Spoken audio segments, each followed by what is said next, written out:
Good evening, gamers.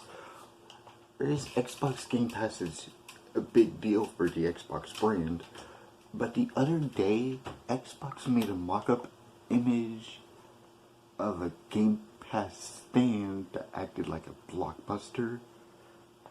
Blockbuster did have the ability for you to rent games. And it was like, and that got me thinking, like, hey, wait a minute. What if this little stand was real? Where you actually go into a store and rent out Xbox games in the early 2000s. That would have been huge. Huge.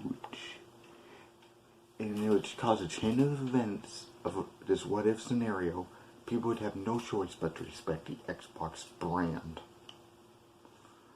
So, let's talk about it. This is what if. Alright, I got the new Xbox 360. Time to go inside Game Pass and rent the Xbox game from the original. Can you imagine if in an alternate timeline, only a select few Xbox games were backwards compatible with the Xbox 360? I can never. Yes, one copy of Jet Set Radio, please. Alright, I got the new Xbox One. Now to go to Game Pass on my digital Xbox One, and I can get all Xbox 360 and Xbox One games for only $10 a month. Now that's a steal. Can you imagine if only a select few games were backwards compatible? I can never. EA Play, huh? This comes with Xbox Game Pass, a bunch of EA games. Can you imagine if Xbox partnered with EA sooner? Like, I don't know the full details of their Xbox and EA's partnership, but oh my gosh, a bunch of EA games. Now, if they did the Game Pass sooner, that means EA would be quicker to join Xbox, and EA games would be exclusive. The original Xbox did have some exclusive sports games, like UFC and E as well, for exclusive for the original Xbox. So, yeah, EA would have became exclusive to Xbox. But EA sucks. Then stop buying their games. You guys keep buying their sports games, idiots. Stop buying the sports games. Buy the other games like Star Wars and Mass Effect. You're not forced to buy a sports game. Sports is sports. If you have one sports game, you have them all. Stop buying them. But yeah, EA. Partnership with Xbox. That would have been huge. There was talks about Xbox buying Sega way back when, and during the 80s and 90s, but Bill Gates said no. But Bill Gates isn't in charge of Xbox anymore. Now is he?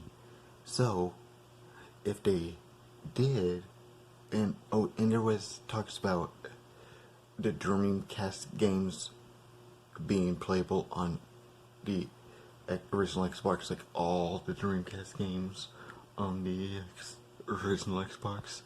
That would have been huge.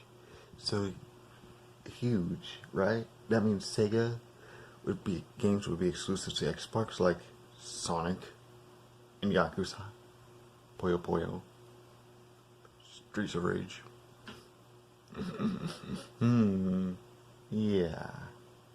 Yeah, that would have been insane. Because there was actually Sega games that were exclusive on the original Xbox anyway. Like Dead or Alive 3, E and Jet Set Radio Future. Now, can you imagine if Sega and Microsoft partnered for exclusives forever? That would have been insane. And it would have been a lot more work to get Sonic and Banjo into Smash.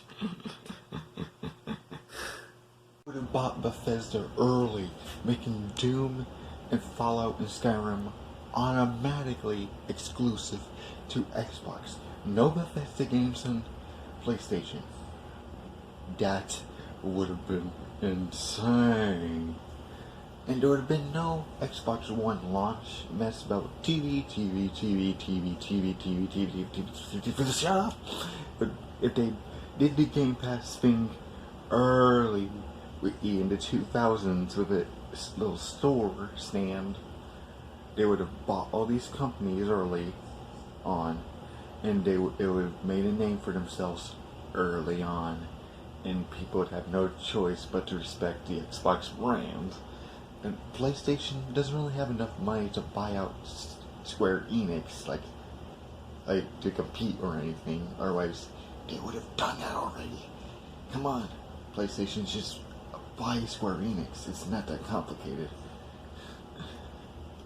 But they don't, because they don't have enough money to, or something. But yeah, that's just my stance on it. Well, I'm gonna go play some Killer Instincts right now. I'll see you guys later. Have a good night, Ice Gamers. Bye.